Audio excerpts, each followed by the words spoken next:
Again, Mark here from Talking Bass. This week we're looking at probably the most famous bass solo of all time, John Entwistle's lead bass break from the song My Generation by The Who. This is a classic to say the least, and even though it's an oldie, you're going to need some decent chops to get it under your fingers. As always, the tab and tracks are there over at Talking Bass, so just click on the link in the info below, and if this lesson floats your boat, remember to subscribe to the channel for free bass lessons every week, hit that notification button and leave me a comment to let me know what other bass riffs, licks and solos you'd like me to break down in future. Remember, as of today, there are over 350 free bass lessons here on YouTube and over at the Talking Bass website, so there's plenty to get your teeth into, and they're all organised by topic for ease of navigation on the Talking Bass lesson map. So go check it out and get practicing. Okay, so the My Generation solo is played at around 192 beats per minute, and it sounds like this.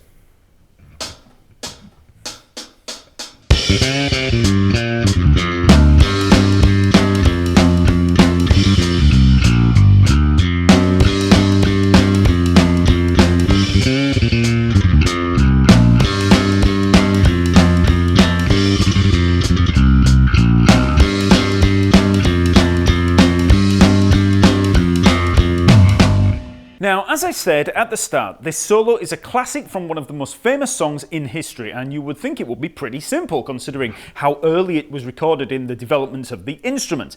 But as anyone familiar with his playing will be aware, John Entwistle had a pretty unique approach to the bass, and his technique was years ahead of its time. Legend has it that John improvised the solo several times with a Dan Electro Longhorn bass, but for the recording session that you hear on the final release, he used a Fender Jazz strung with labella tape wounds because the strings kept breaking on the Dan Electro and they didn't have any replacements.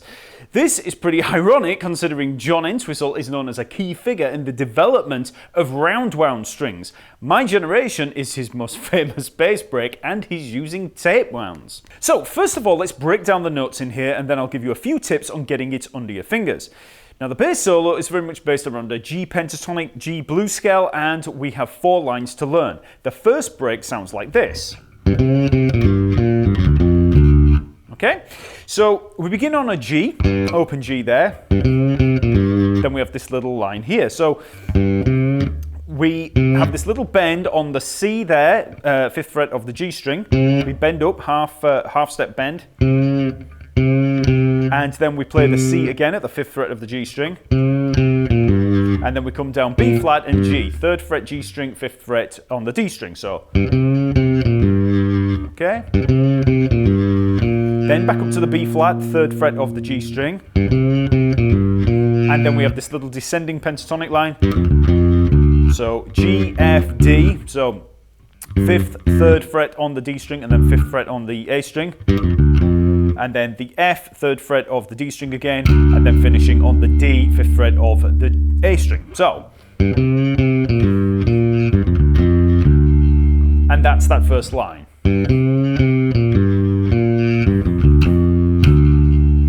Now, between each of these bass breaks, we have the main riff, which simply sounds like this.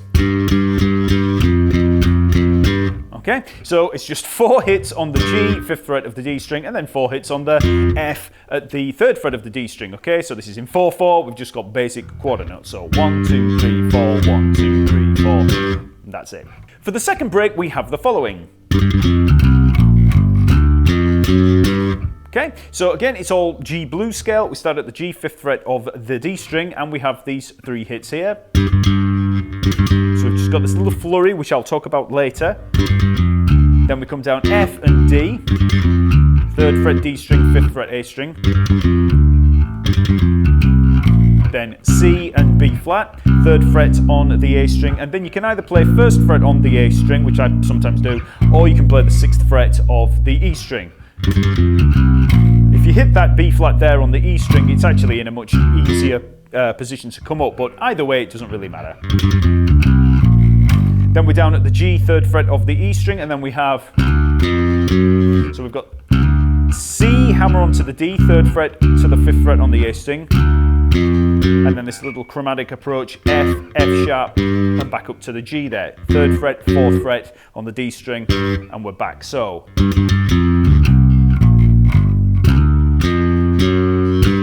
and that's the second break. For the third break, we have the following. So it's just like the first break. We begin on the open G string, and then we have the little bend from the C up to the, pretty much up to a C sharp. It's not quite a half step, it's just a kind of bluesy little thing there.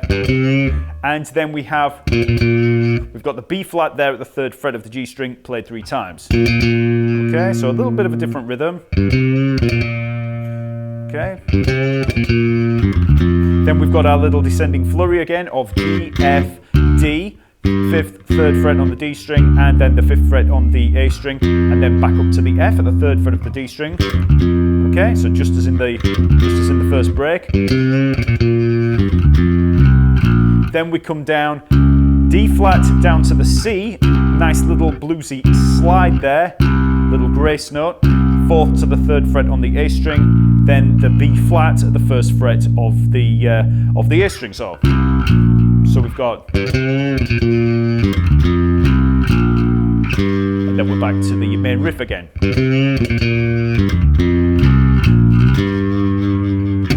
For the 4th break, we have this.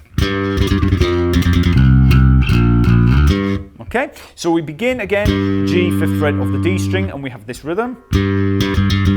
Okay, so I'm using 3-finger picking here. Again, I'll talk about this in a minute.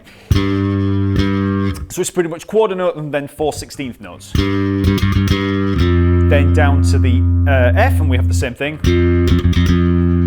And then we come down onto the C at the 3rd fret of the A string. And then the B flat down at the 1st fret of the A string.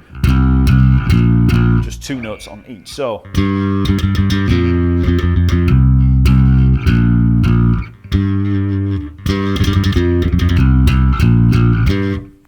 Okay, so that's the notes. So now let's take a look at one of the biggest hurdles that you're likely to run into with this solo, and that's the frantic picking style. Now, one thing that you'll notice when you watch John Entwistle play is this unique typewriter-style 3-finger picking action. Now, I've got other videos devoted to 3-finger picking here on YouTube, but all you really need to know is that he picks in a fanning motion from ring finger to index. So it's 3, 2, 1, 3, 2, 1. Now, any of you used to the playing of Billy Sheehan will know this style all too well, and it obviously allows you to gain a little more speed than you can attain with 2 fingers. So with 2 fingers, you know, you can get a fair bit of speed, but you know, you can get a lot more speed with 3. As well as all-out speed, this fanning motion lends itself to those short flurries that we hear in the solo. You can play a gallop-style 16th note bass line like this, which is very Steve Harris-esque. You can play 3, 2, 1 and then come back onto 2 for more of a triplet flurry. And you can play 3, 2, 1, 2, 1 for more of a 16th note feel. So before working on My Generation, it could be worth working on some of these 3-finger flurries just to get the muscle memory down. So first of all, let's just try that gallop bass line. And we'll try it here on the G and the F, 5th and 3rd fret on the D string. So we have,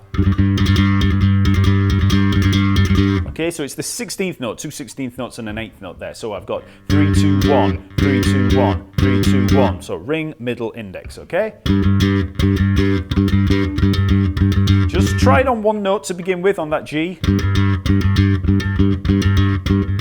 Then build up speed.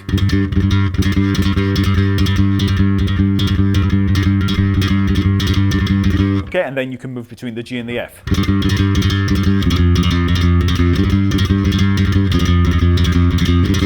Next we can try that triplet flurry. So again, we come down in that fanning motion, 3, 2, 1, but then we come back onto the 2, okay? So ring, middle, index, middle. So, okay, so that's the motion. So start out slow, and then build up speed.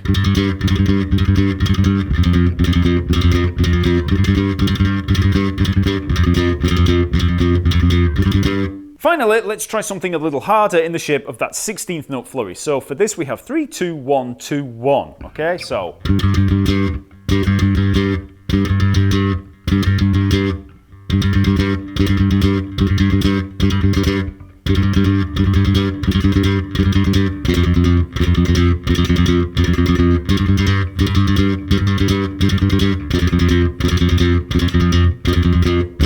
Another problem that you're going to run into is this descending pentatonic lick. Okay, now this is a really common lick that you'll find in tons of bass runs and fills, especially from guys like Geddy Lee and Butler.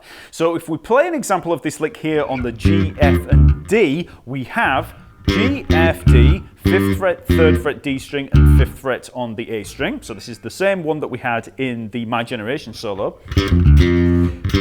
And then we come back up to the F at the 3rd fret of the D string. So you just want to get used to the motion of that. So in terms of the picking hand, I'm using 2 fingers here and I'm starting on the 1st finger and it's all alternate picking. So 1, 2, 1. So first of all, you just want to take that in isolation, just those 3 notes there. Until you get used to that little flurry there. And I'm using the 3rd finger and 1st finger of the fretting hand.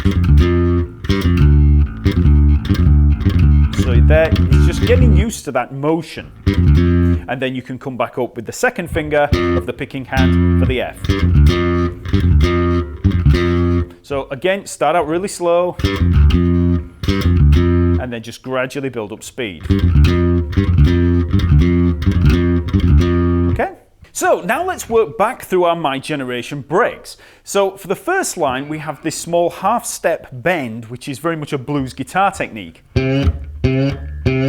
So for playing that bend, you want to fret with the 3rd finger, so the ring finger there, and you want to bring the thumb round over here, so we've got a little bit more leverage there, and you want to get the 1st and 2nd fingers behind that 3rd finger. So you've got all 3 fingers held down. And then you just push the string slightly across the fingerboard. You know, you're not going too far, it's just a nice little bend, okay? So just get used to that move. And, you know, if you're not used to playing bends on bass, it can seem quite tough at first because, you know, they're quite thick strings and it's, you know, you've got to use a lot of strength to bend them. But, you know, once you're used to it, it's, you know, it becomes second nature. So, okay, so that's the first part.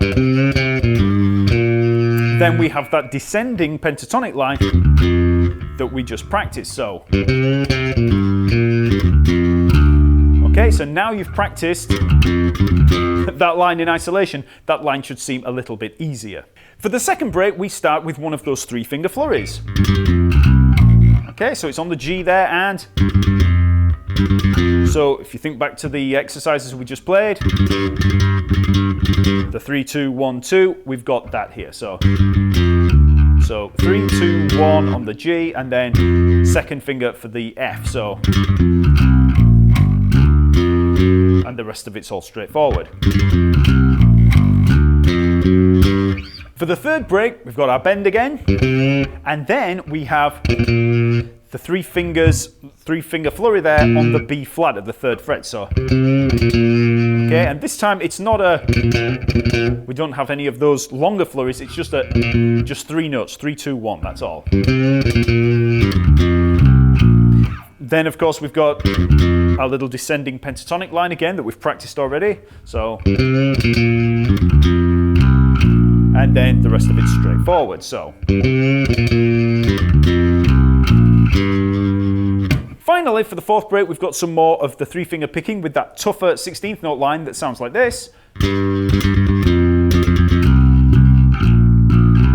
Okay, so we begin with the 1st finger there on the picking hand, and then we have the 3, 2, 1, 2, 1. When we get to the 1st finger there, we land on the F down here. So remember, it's 3, 2, 1, 2, 1. So, and then same again, 3, 2, 1, 2, 1. And then we're hitting the C there at the 3rd fret of the A string with that 1st finger. So if you practice that motion that we played before, this should seem a little bit easier now. So, So that's the whole solo. In practicing it, start out nice and slow to get it under your fingers, away from the original or tracks or anything like that. And when you do that, it'll probably sound more like this.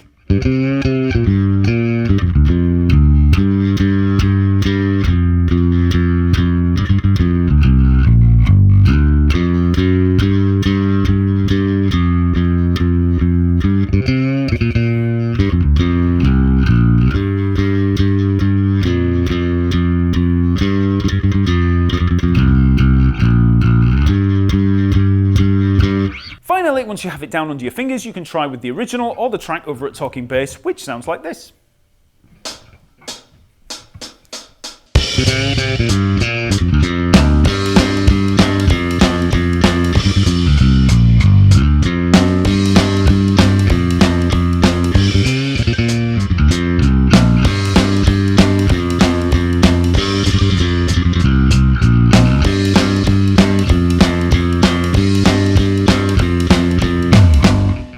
Okay, so that's my generation. Be sure to like, subscribe and comment, and then check out the lesson material over at Talking Bass, as well as weekly lessons. We have a multitude of different courses over at Talking Bass for all levels of bass player, so get on over to the site, try out all the great free bass resources, and then check out all the premium courses to open up a world of bass study. Okay, I'll see you next week.